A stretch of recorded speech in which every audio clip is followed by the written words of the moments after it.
Bueno, sobre este tema hice un curso hace 2 años, Teoría del Conocimiento Moral, y de ahí, con otros cursos que hice, surgió un libro que se llama Teoría del Conocimiento Moral, Lecciones de Gnoseología, pero está en prensa, digamos, está por salir dentro de poco. Si llega a salir antes que termine el curso, bueno, se los doy para que les sirva para estudiar.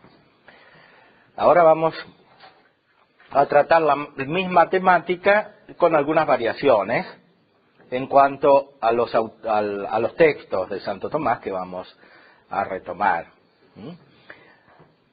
Teoría del conocimiento moral quiere decir, vamos a tratar la materia moral desde el punto de vista del conocimiento de las cosas morales. O sea, cómo hacemos nosotros para conocer adecuadamente la conducta humana, buena o mala, que es de esto que trata la moral. Lo haremos evidentemente desde un punto de vista filosófico, pero tendremos en cuenta la iluminación que la teología hace de la filosofía, porque como el mismo Santo Tomás explica en la Suma Teológica, cuando trata acerca de la fe tiene varios efectos y entre ellos está la claridad. La fe produce claridad mental, produce precisión, produce capacidad de discernimiento. Porque con la fe nosotros participamos de la misma ciencia que tiene Dios acerca de sí mismo, y esa ciencia es absoluta, Dios conoce totalmente las cosas, y por ello mismo, cuando nuestra mente está elevada por esa ciencia divina, sus capacidades naturales están también reforzadas. Está la mente clarificada, además del hecho de que por la gracia, de la cual es parte la fe, las potencias afectivas también se ordenan y por lo tanto dejan de interferir por su desorden, de afectar a las potencias cognoscitivas, directamente a las potencias cognoscitivas sensibles e indirectamente a la inteligencia, que necesita, como sabemos, de las potencias sensibles para conocer, para realizar su propio acto que es superior a lo sensible. En primer lugar, vamos a tratar el inicio del comentario de Santo Tomás a la Ética a Nicómaco de Aristóteles. Voy a hacerlo a partir del texto latino, sin embargo, esto está también traducido al castellano, de modo que se puede consultar fácilmente. Después vamos a hacer referencia a textos de las cuestiones disputadas y también a textos de la Suma de Teología. Siempre por lo que se refiere a la cuestión moral y al modo como nosotros llegamos a un conocimiento adecuado de las realidades morales. Al principio del comentario a la Ética a Nicómaco de Aristóteles, Santo Tomás realiza un ejercicio de epistemología, es decir, un estudio de la ciencia, un trabajo de discernimiento para comprender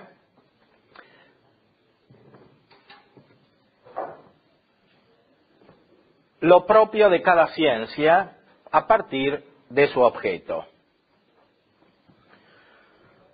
atendiendo, como es lógico, en especial a las cuestiones morales y a la ciencia que se ocupa de estas cuestiones. Vemos en el primer libro, lección primera,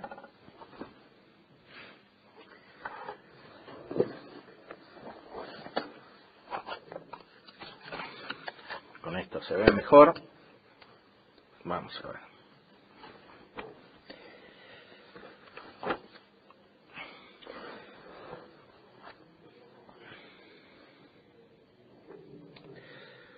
Aristóteles dice al principio de su Ética que toda ciencia busca un cierto bien. Santo Tomás se hace eco de esta afirmación e incluso nos dice en la Suma Teológica que la verdad es un cierto bien de la inteligencia. La verdad es un bien de la inteligencia. Hay una interacción entre la inteligencia y la voluntad.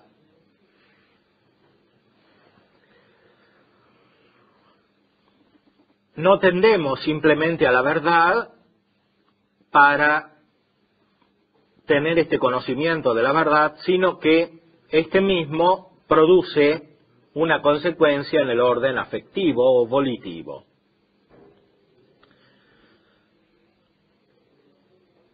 Por eso dice Santo Tomás, en la Suma de Teología, Secunda Secundae, cuestión 180, que la vida contemplativa, que es ejercitada por la inteligencia, termina en algo que corresponde al afecto, que es el deleite. El deleite producido por la verdad conocida. Esto es tan importante que, siguiendo a Aristóteles, Santo Tomás formula la regla de que el deleite es la regla, es la norma de los actos humanos. ¿Por qué? Porque todo lo que se busca en los actos humanos es el deleite. Pero ese deleite está intrínsecamente unido, causalmente unido, al acto intelectual. El deleite propio del hombre es espiritual y por lo tanto sigue a la captación que la inteligencia tiene de la realidad. En esto Santo Tomás es profundamente aristotélico. En el De Anima, el filósofo había dicho que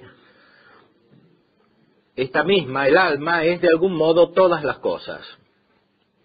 Y esto se realiza, sea por la apertura a la verdad, sea por la apertura al bien, que corresponden a la misma realidad, al mismo sujeto.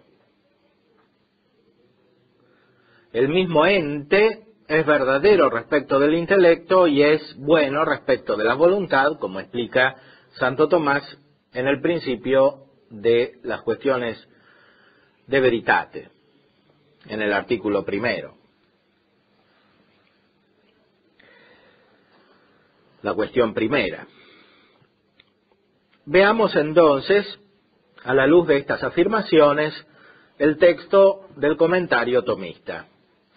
Como dice el filósofo, en el principio de la metafísica, es propio del sabio ordenar. Sapientis est ordinare.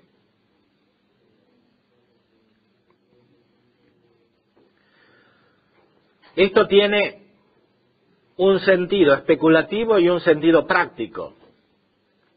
El sentido especulativo consiste más bien en encontrar el orden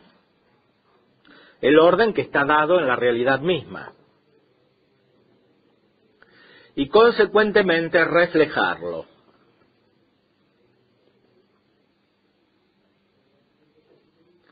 Encontrar el orden y reflejarlo.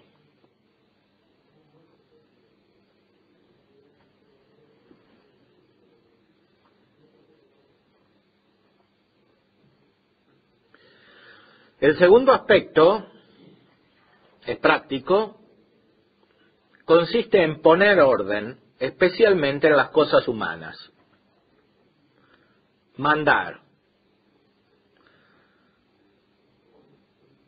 Mandar es un acto propio de la inteligencia. De hecho, el superior en la sociedad debería ser aquel que sabe. De otra manera, el gobierno se convierte en violencia o en imposición. De hecho, las leyes que no son fruto de la sabiduría terminan siendo violentas, extrínsecas respecto de las realidades humanas que deberían ordenar. Sapientis est ordinare. A continuación, se da una explicación de este principio. La razón de esto es que la sabiduría es la mejor perfección de la razón, de la cual es propio conocer el orden. Esto nos da una orientación muy importante para establecer una teoría del conocimiento moral. Es decir, en la cima de todo conocimiento humano, y por lo tanto también en aquel que se refiere a las cosas humanas que deben ser obradas, está la metafísica. La metafísica es ciencia y es también sabiduría, es decir, es la ciencia suprema, la que está por encima de todo, en el orden natural, evidentemente, porque en el orden sobrenatural sabemos que existe también la teología. Los filósofos habían encontrado esta ciencia, la metafísica, que capta los principios últimos de toda la realidad, no sólo en un modo parcial, sino en un modo común o universal, como una cierta totalidad.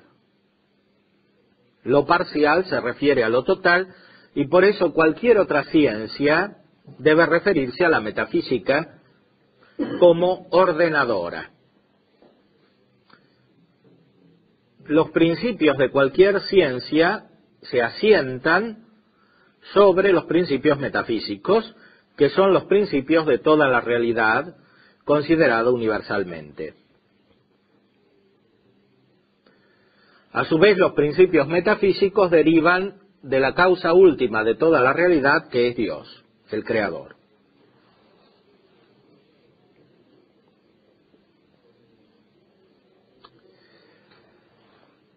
Conocer el orden de las cosas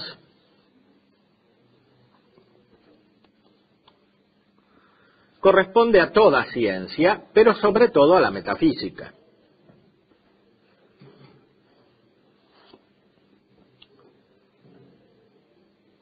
El orden es algo que puede captar solamente la inteligencia.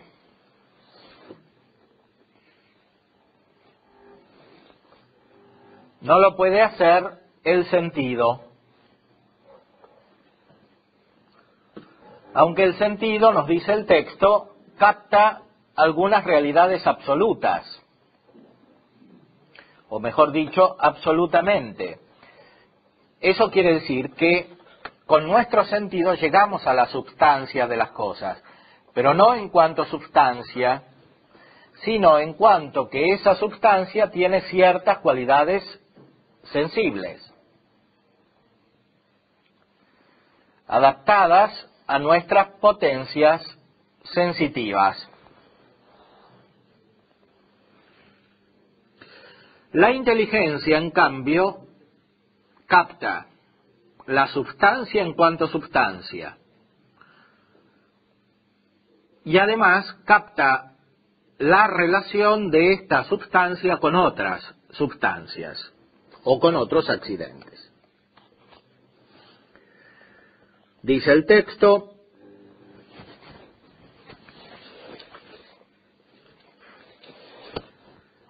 aunque las potencias sensitivas conozcan algunas cosas absolutamente, absolute, dice en latín, el orden de una cosa a la otra lo puede conocer solamente el intelecto. Por eso las personas más inteligentes son aquellas que captan más relaciones entre las cosas. Esto solo lo puede captar la inteligencia.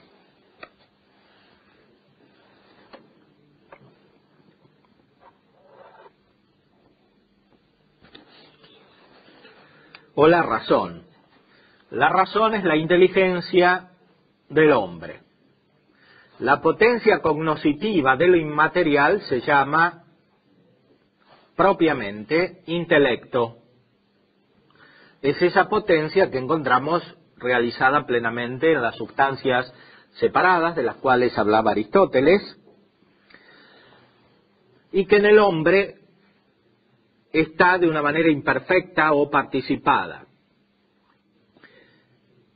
Como explica Santo Tomás, siguiendo a Dionisio Areopagita en las cuestiones sobre la verdad, y también en el comentario, el de Divinis Nominibus,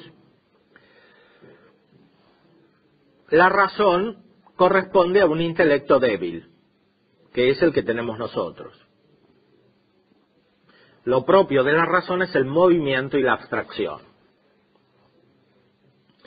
Este movimiento y esta abstracción no tienen sentido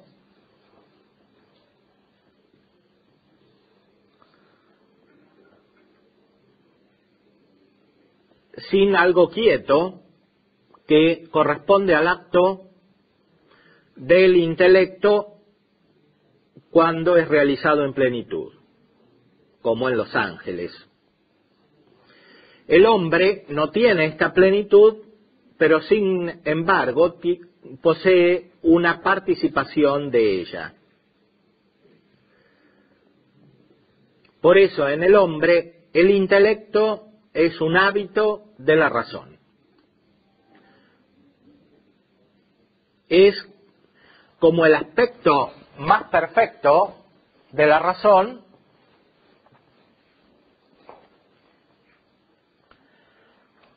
que sin embargo no es poseído plenamente.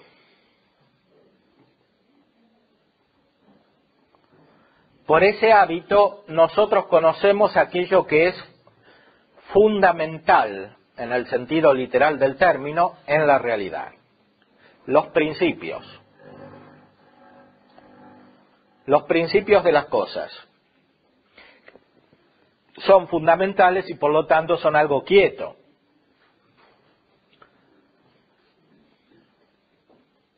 La razón corresponde a lo variable.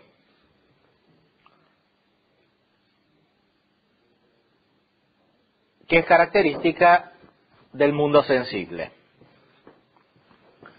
del movimiento.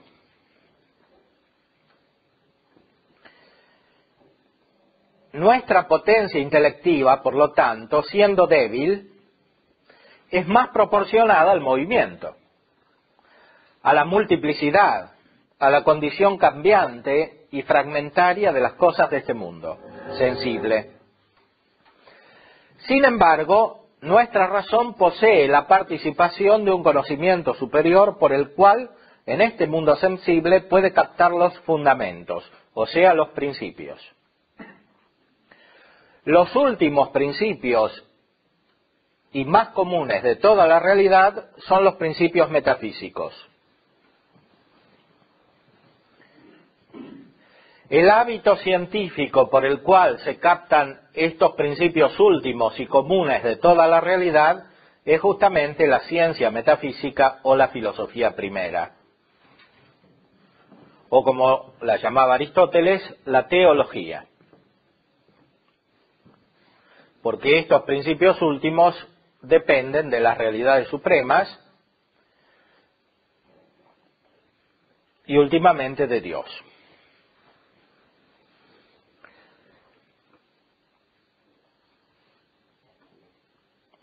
La sabiduría, por lo tanto, es la metafísica. Es el hábito que permite al hombre conocer el fundamento de toda la realidad. Esta es la ciencia más perfecta, más elevada, más inmaterial.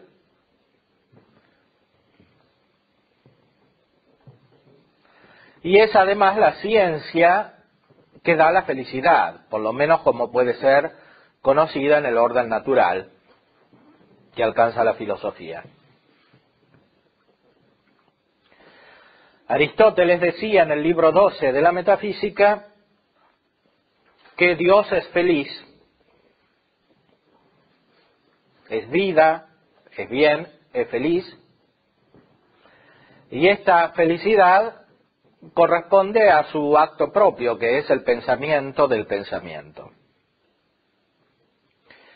En el libro primero de la Metafísica, Aristóteles dice que el hombre algunas veces tiene esta felicidad, pero de una manera pasajera, porque Dios se la comunica. Dice allí mismo Aristóteles, la divinidad no es envidiosa, por eso comunica lo que tiene. La metafísica es la participación de la ciencia que Dios tiene.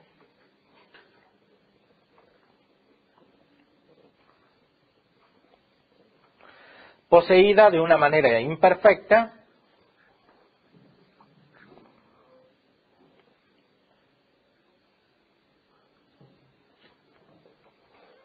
y por lo tanto habitual, no actual como está en Dios. A partir de los hábitos, sin embargo, se pueden ejercitar actos que en el hombre no son continuos, como en cambio es el acto de conocimiento divino. Y por lo tanto, la felicidad que el hombre puede poseer de esta manera tampoco es continua, es imperfecta. Todas las otras ciencias se apoyan sobre la metafísica, entendida de esta manera. No se identifican, sin embargo, con ella. De manera tal que los principios de las otras ciencias son distintos de los principios metafísicos.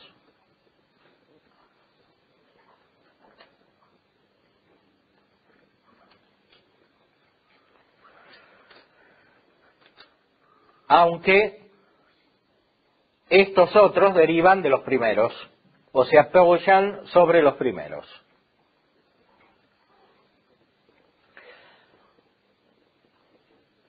Cuando hablamos de principios, no nos referimos simplemente a realidades mentales. Los principios son tales, en primer lugar, en la realidad misma, exterior al hombre, o más precisamente, distinta del hombre.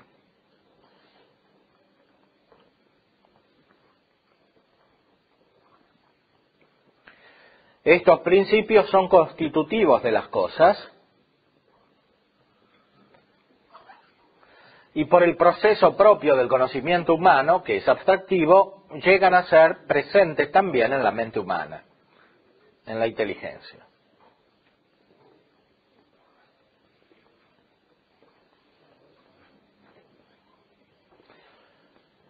Cuando los principios que la mente humana posee y formula corresponden a los principios reales, tenemos la verdad, que es una relación entre el estado de las cosas y el estado del intelecto, entre la composición y división de las cosas y la composición de los conceptos en el intelecto, es decir, las afirmaciones y negaciones.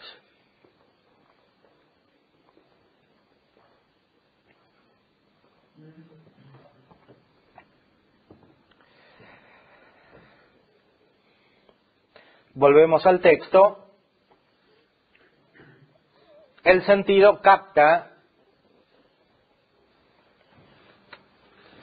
algunas cosas absolutamente, pero no puede captar la relación. Y estas cosas que capta absolutamente, las capta solo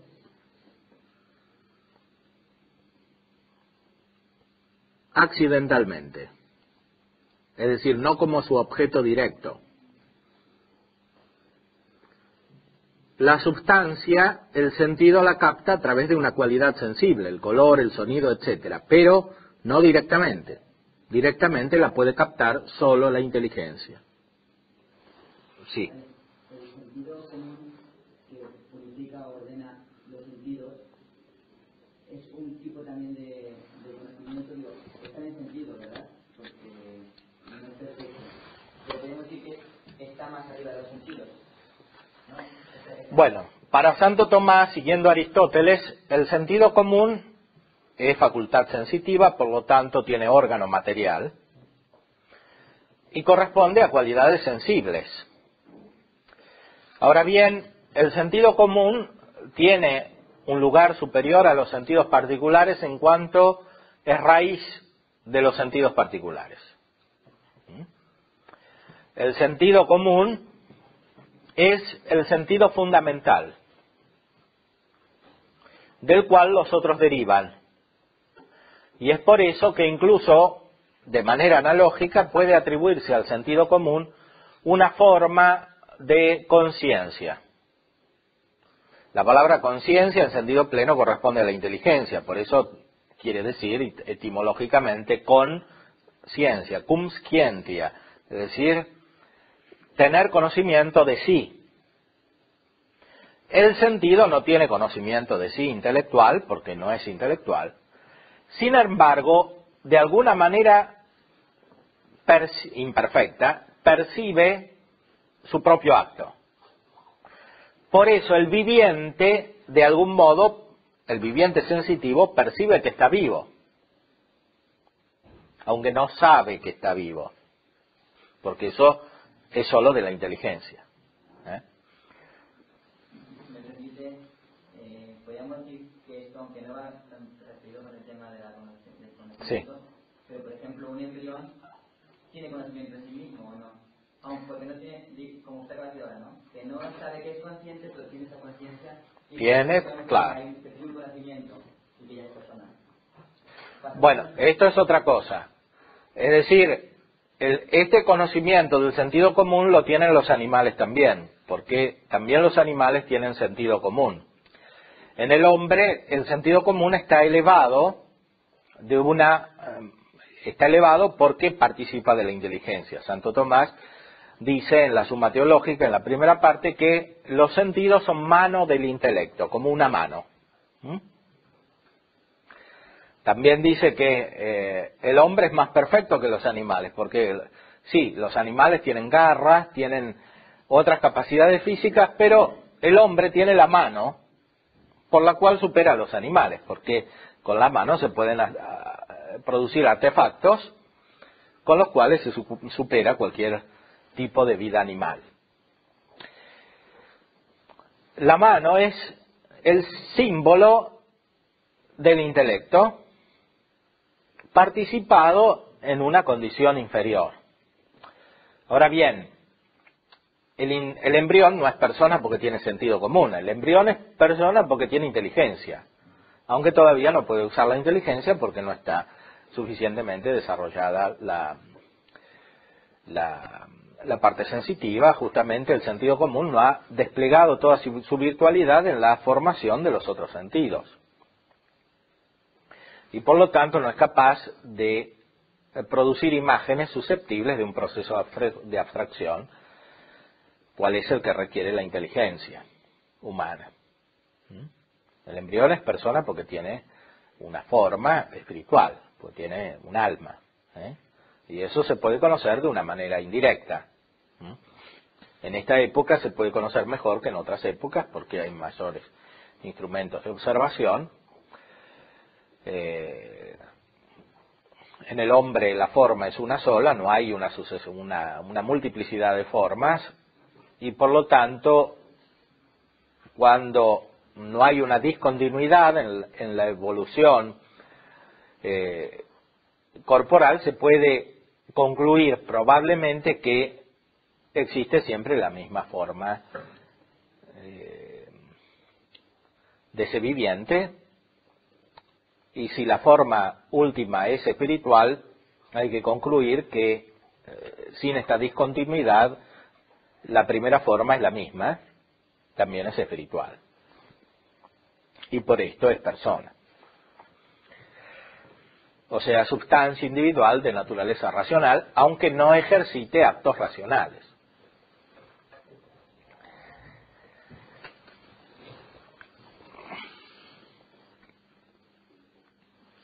Volvamos al texto del comentario a Aristóteles.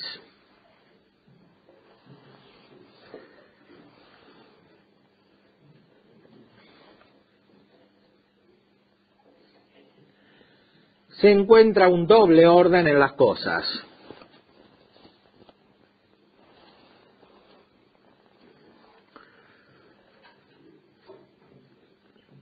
Uno es el de las partes de un todo o de una multitud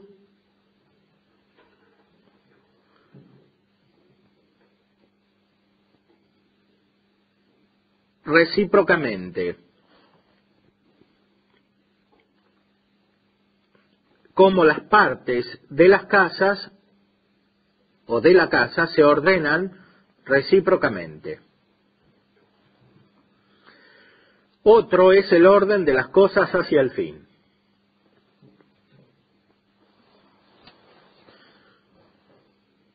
Podríamos comentar, hay un orden estático y un orden dinámico.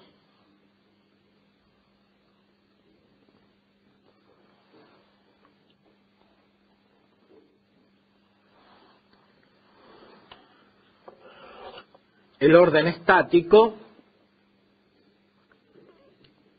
es relación recíproca de las partes.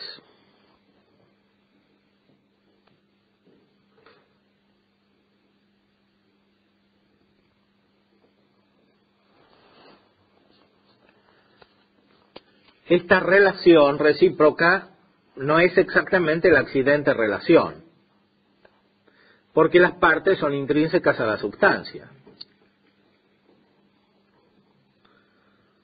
Es algo análogo a la relación, que a veces algunos escolásticos en la segunda escolástica han llamado relación trascendental.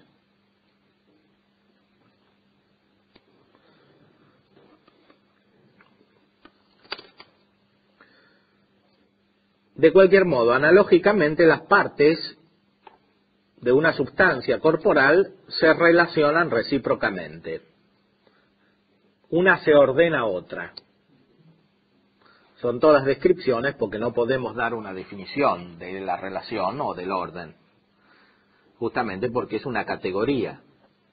Categoría significa un modo supremo de ser, que no es reductible a otros. Es un concepto que no puede ser definido por otro anterior, como la substancia, que es la primera categoría. Por supuesto, hablamos aquí de categoría en el sentido aristotélico, no kantiano.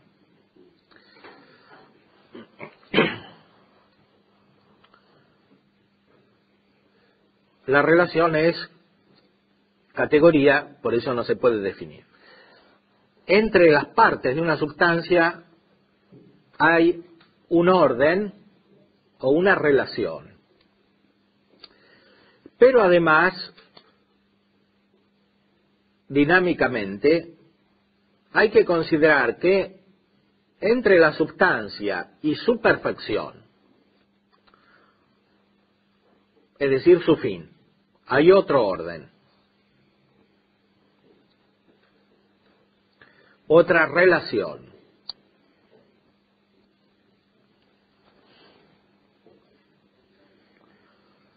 Esta relación sí puede ser considerada como el accidente relación.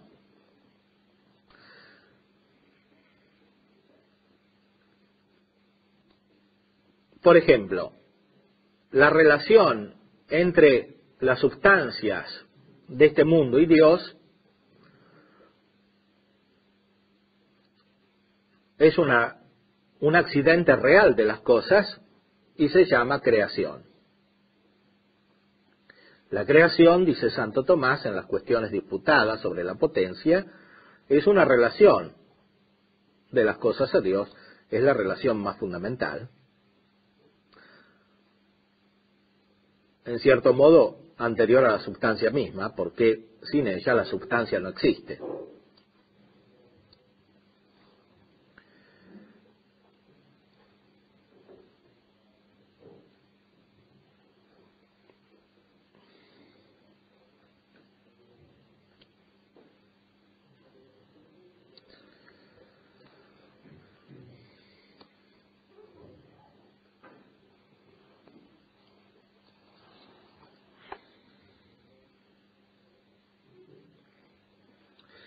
Este es un orden que podemos denominar dinámico, porque implica, como decíamos, la tendencia a la perfección o al fin.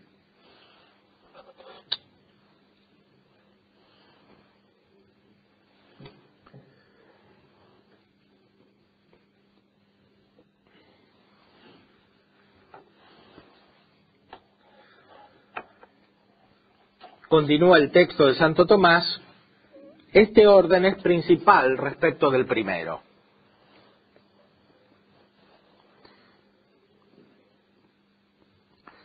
Porque, como dice el filósofo en el libro 11 de la Metafísica,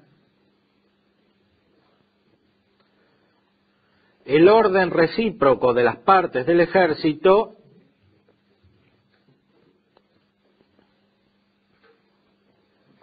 es por el orden de todo el ejército hacia su conductor o su jefe. El orden estático está finalizado a este otro orden dinámico.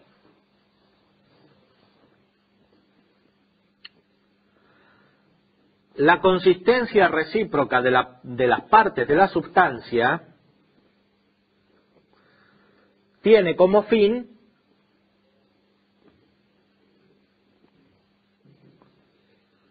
una consistencia más perfecta, una disposición más perfecta, que es cuando la substancia ha alcanzado su plenitud. Entre el primer estado y el segundo hay una relación, más aún una relación dinámica.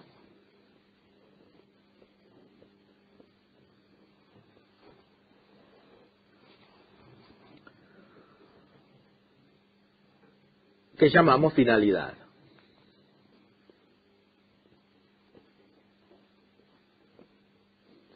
Esta relación dinámica se da de manera analógica en las distintas realidades o en las distintas sustancias.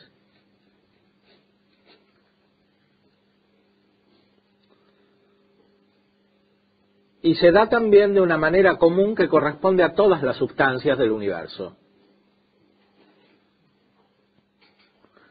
Todo el universo en su conjunto tiene un fin,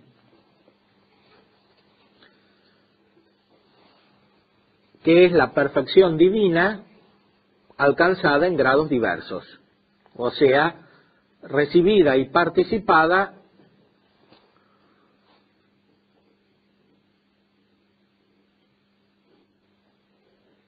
de manera proporcional a la sustancia de cada uno de los entes. Y también del universo en su conjunto.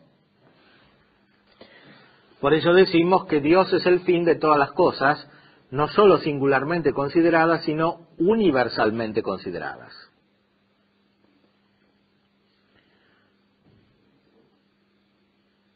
Todas las cosas se ordenan a lo mismo, que es la perfección divina, de la cual pueden participar cada una a su manera.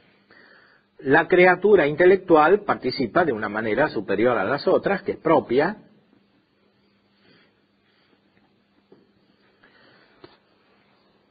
es decir, alcanzando la misma sustancia divina, aunque de modo parcial, por el acto de conocimiento.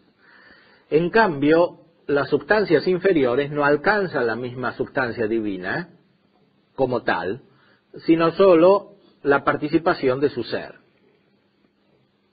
No tienen una operación que alcance al mismo Dios, como en cambio las sustancias espirituales.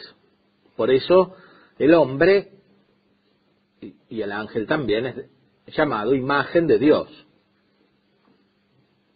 porque tiene algo que corresponde a Dios. Aunque no lo tiene por su propia substancia, sino como un fin, como algo que tiene que alcanzar y por lo tanto como distinto de la substancia, como perfección de la substancia y por lo tanto no como algo pleno de la substancia misma.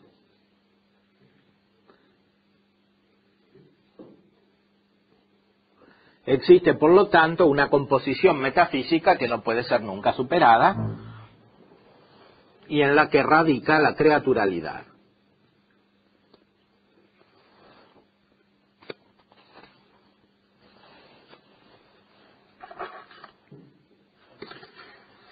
Terminamos la primera hora y continuamos.